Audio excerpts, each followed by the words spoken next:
Hello and welcome to my studio.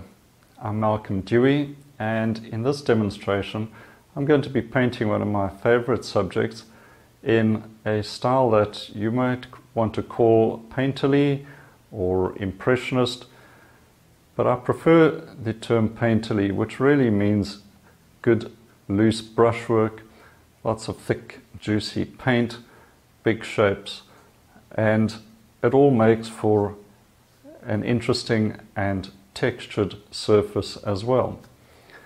So the subject I'm going to be painting is based on a few references from the Karoo region in South Africa.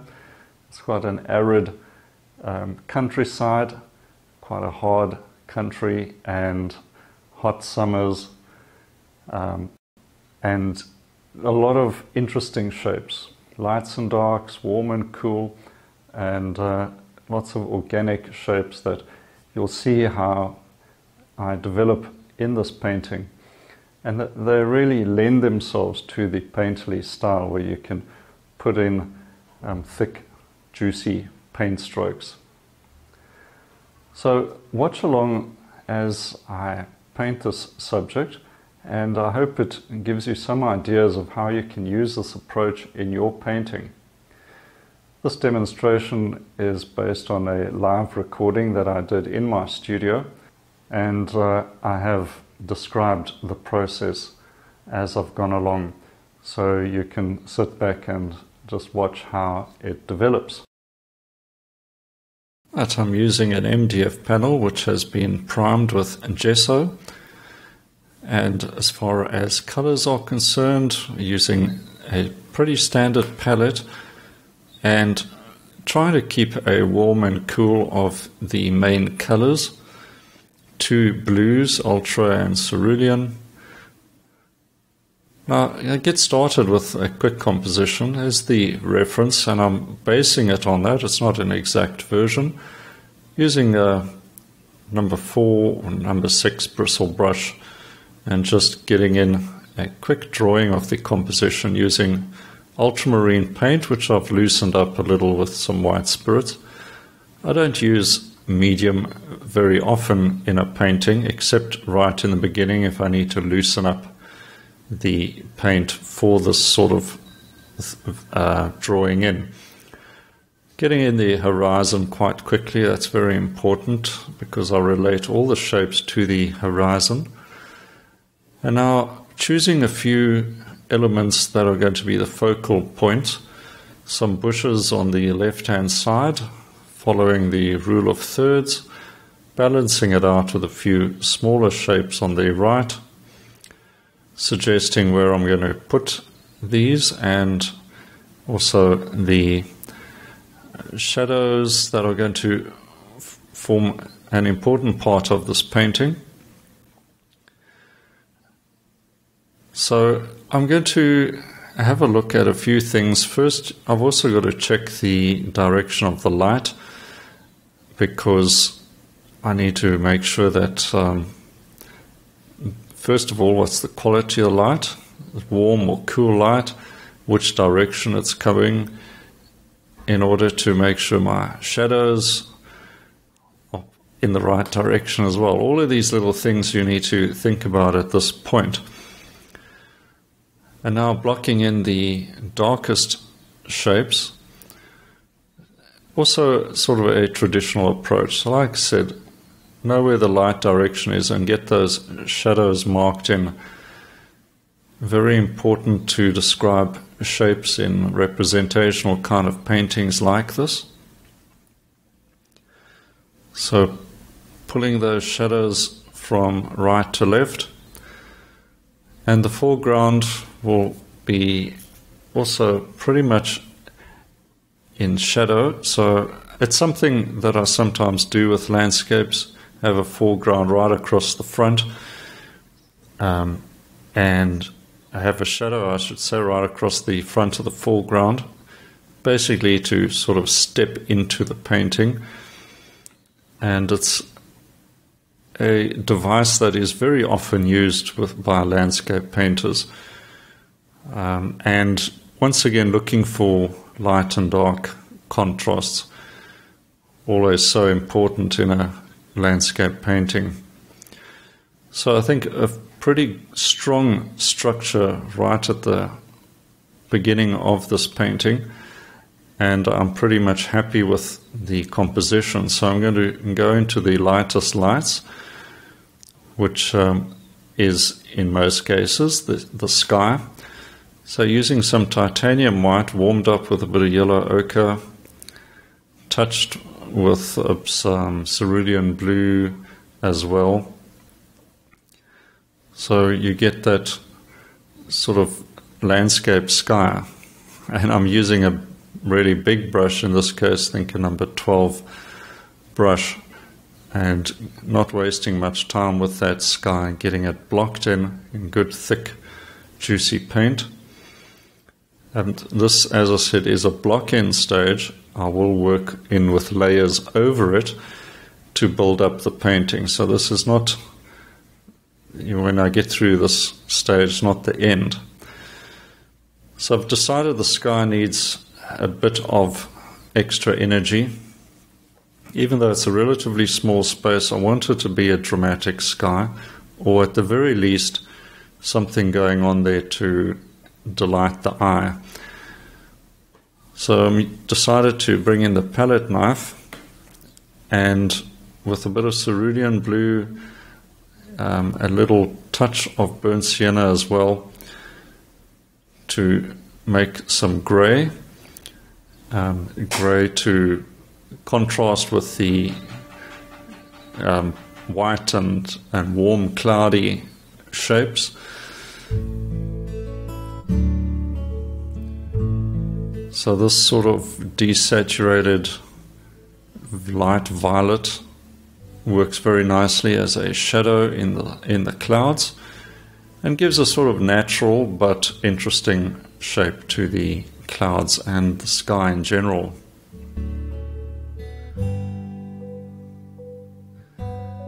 And now I'm mixing some cool atmospheric color that I'm going to use in the distant mountains. A little touch of orange or even a deep yellow would work.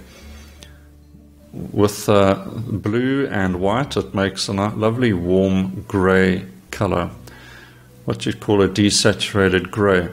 But it's not mud, it is leaning towards something, in this case a blue with some warmth to it.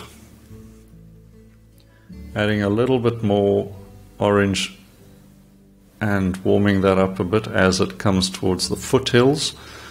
So as you can see, always keeping aerial perspective in mind. And now the shadow side of the hills gives some description to the shapes and read accordingly to the direction of light. So everything will read correctly. Softening a few edges here or there on the top of the mountains. Once again, a variety of color and a variety of edges add a little bit of extra to a painting. So I'm not following the reference slavishly, it is very much a guide. I'm thinking of what really is developing right in front of me. If I like the way it's going, I like that shape in the mountain, sort of in the middle there, as it forms a little bowl-like shape, and I've put some thick white clouds, warm clouds, not cold white, warm white, and our touches of pink in the foothills of the mountains to catch some light, and gives a sort of distant atmospheric blush to those mountains, which I find is quite attractive. Mixing up a bit of ultra and orange, desaturated with a bit of white to get me the right sort of colors to suggest distant vegetation, trees, bushes, that sort of thing.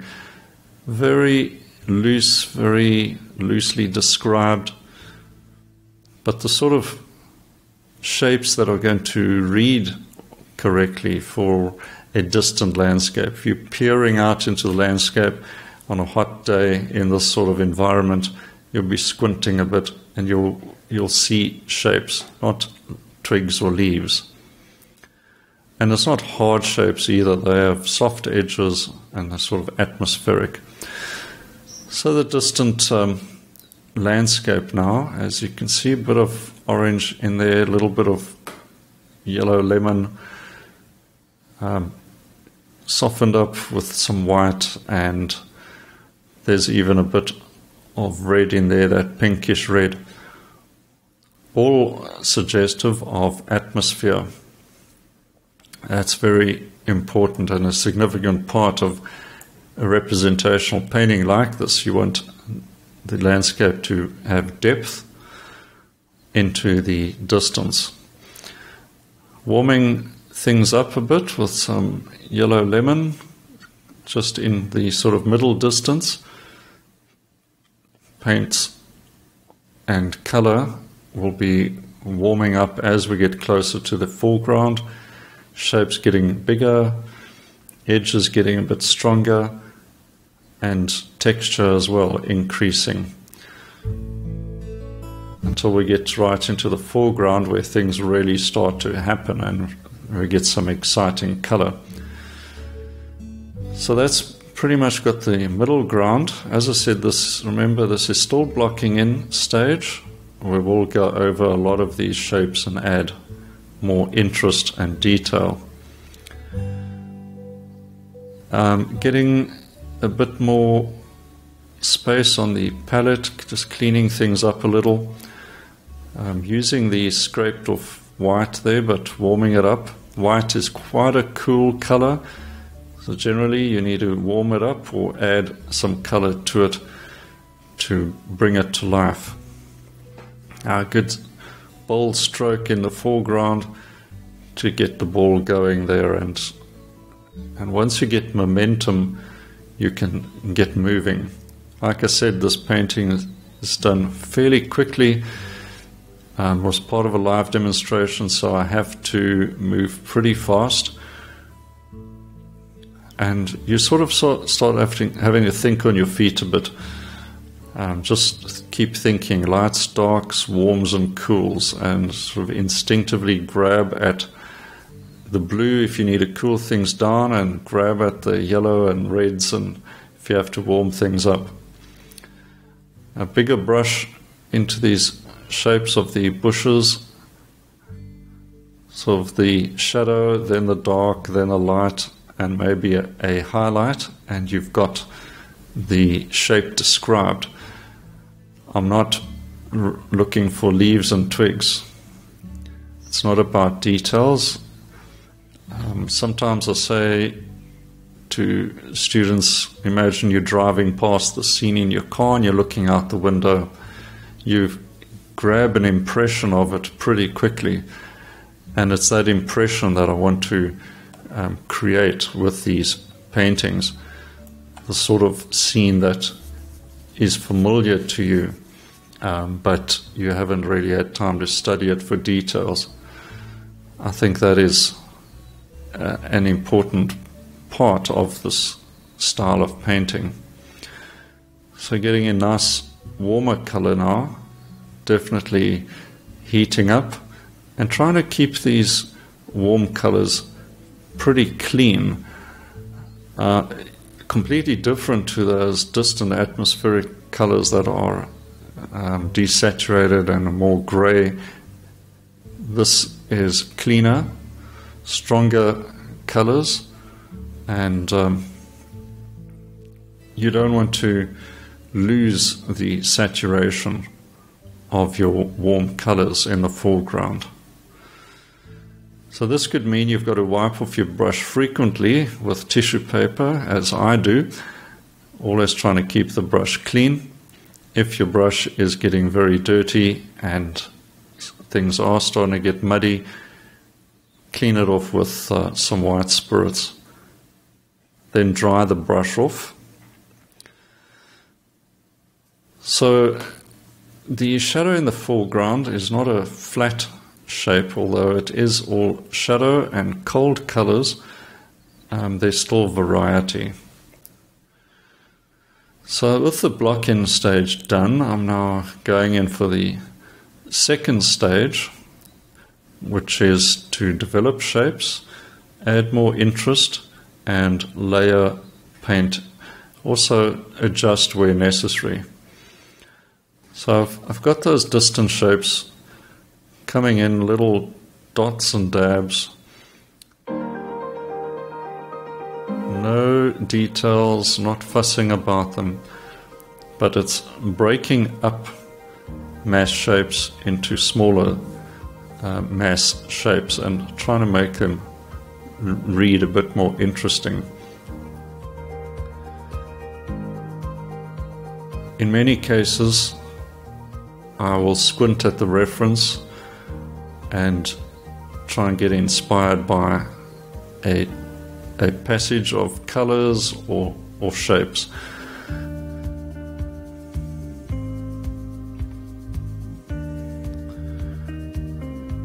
So just edging forward in front of those trees and steadily warming up the color with a bit more yellow paint coming into it.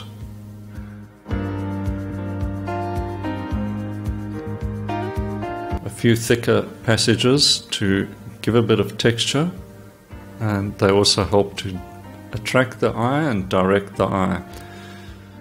So you can see I sort of move between the dark shapes in the foreground and then into the landscape, heading towards that interesting sort of mountain shape in the distance. As shapes get close to the foreground, they get a bit darker, more defined. But having said that, nothing more than a dark and perhaps a light shape next to it to help define it. Nothing more than that really necessary. So the use of values, lights and darks, in other words, is very important. That alone describes where the shape is. Holding the brush sort of parallel to the panel, just pushing it into the paint, not digging into it. I don't want to upset the layer underneath. So it's sort of a bluish violet, suggesting a few shaded areas as well. But remember, those cools look particularly nice against warm color. So always play off light against dark and warm against cool, and you get more natural interest. So a few highlighted areas amongst those trees, and the painting knife makes it easier to apply thicker paint in specific places.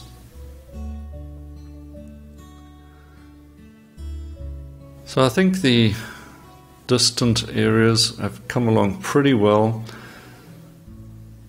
So just keep moving on forwards. I'll look at the distant areas towards the end of the painting, maybe adding a spot or highlight here or there, just to maybe suggest a house in the distance there. A few touches of burnt sienna to suggest a bit of the red earth that is a feature of the Karoo region.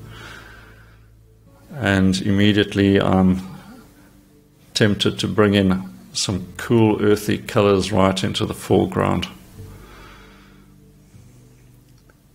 And lighter, warmer ones in the sunny areas. Bit of red in there as well. So these sort of reddish burnt sienna shapes playing off nicely against the greens and the cool blues. Okay, getting in some really nice warm orangey yellows and a good dose of thick paint right in the foreground. And you can see immediately how those orangey colors just pop against the cool blues in the foreground. It's that sort of thing that delights, well, it delights me certainly, and hopefully whoever's going to be looking at the painting.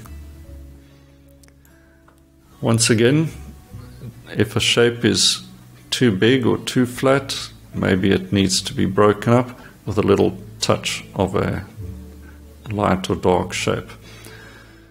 Developing the shadows here just a little more, softening the shadow further away from the object casting it. So this is playing with color temperature now, working different shapes into the dark mass of the shadows, keeping those dark masses filled with interesting little shapes, but all within the dark mass. So it's color temperature I'm playing with here, not really values.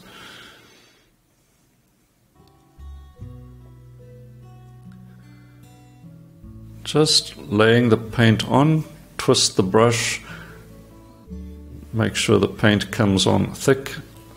Notice also that I'm not blending the brush strokes away. I try to put them down, lift the brush off and leave it alone. Touches of highlights, nothing too dramatic in the highlight. In the real scene itself, there aren't really highlights as such for this type of vegetation, but it does help me suggest the form a little better and also break up a strong edge. It might just need something there to soften it up.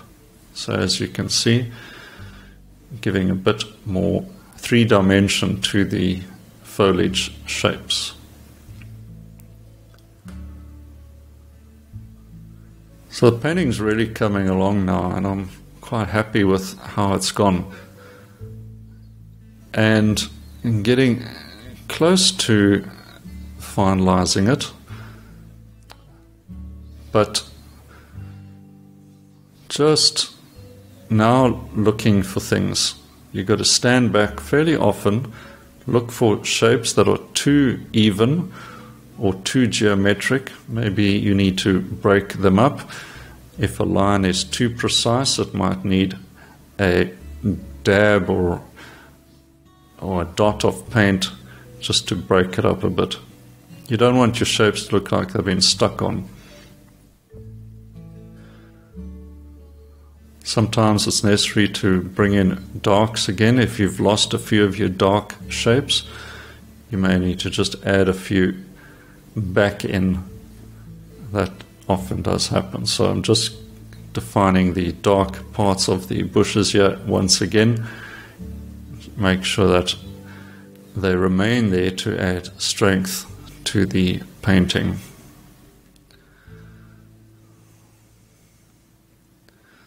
Some cool greens into the foreground shadow. And that's pretty much coming along quite nicely. So stand back, assess. Let's get some nice warm summer heat back in the landscape. I just want to take the warmth here back just a bit further.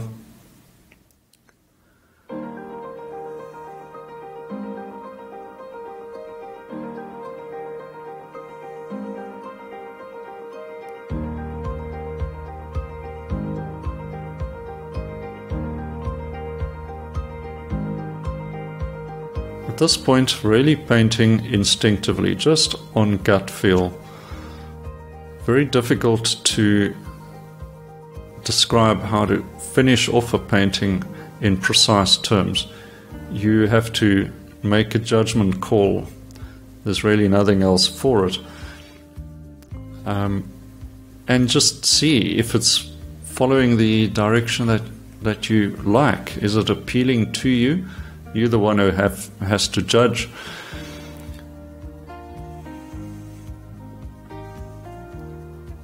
towards the latter stage of the painting, the shapes do get a bit smaller.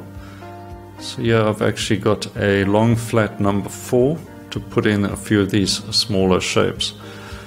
But then again, it's not a big painting, so a number 4 or number 6 brush is very effective, and it's not fiddling. That's one thing I try to avoid, is too much fiddling. Having said that, I'm going to put in a farmhouse in the distance, so a few dots of little bright marks, just little zings to catch the eye. A few grass shapes, and I'm almost there, I think. Of course, I can't resist a few thick bits of juicy paint. Sometimes you only finish all the paint that's left on your palette, and why not? Why not get in a few bits of buttery paint? Now, I feel happier just getting those luscious yellow bits of paint in there.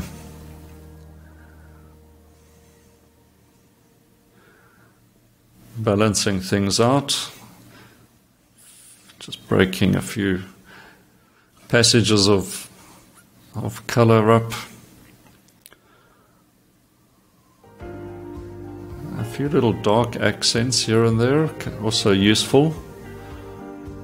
One or two. If they're a little hard, just soften those edges up a little. And just a dab with the finger takes care of that. But getting time to stop now, I think, before I do anything to damage the painting. So a bit of red paint and time to sign my name. So that's it. A pretty quick but fun painting, something I really enjoyed painting. Simple subject, lots of paint, and yeah, happy with that. Okay, so that is the demonstration, and behind me is the final painting in its frame. And overall, I was really happy with how this turned out. It was quite a quick demonstration, probably in the region of about 30 to 40 minutes, and working under quite a bit of pressure. And sometimes that can really help. Less time to self-doubt, and you just have to crack on, get the paint on, and finish, and hope for the best, really. Let's take a closer look at the final painting. Okay, as you can see, nice thick paint. That's always something I'm looking for. Very distinct brush marks, typical from using a bristle brush, quite a stiff brush, and you can see as you put it down, you get these lovely textured marks. I have tried to apply aerial perspective, so there's definitely all the hot landscape in the foreground, cooling down into the distance. The shapes themselves, very abstract as far as describing what there is, but with the concept of aerial perspective, it still remains a very readable subject as a countryside scene. You can see all the trees and bushes in the distance, just a brush stroke or two, and also much cooler color than in the foreground. Loosely described, you'll see these bushes just a bit of a highlight, a middle value color, and then the darks and a shadow, and that's all you really need. The most important thing is just breaking up the surface into light and dark patterns, and warm and cool color working off against each other, violets and blues against oranges and yellows, reds against greens. Little things like that give the surface interest, and in my view makes for a more interesting painting. So overall, as I said, quite happy with how this turned out in a very short space of time. So I hope it gives you a few ideas of what you can use in your painting as well.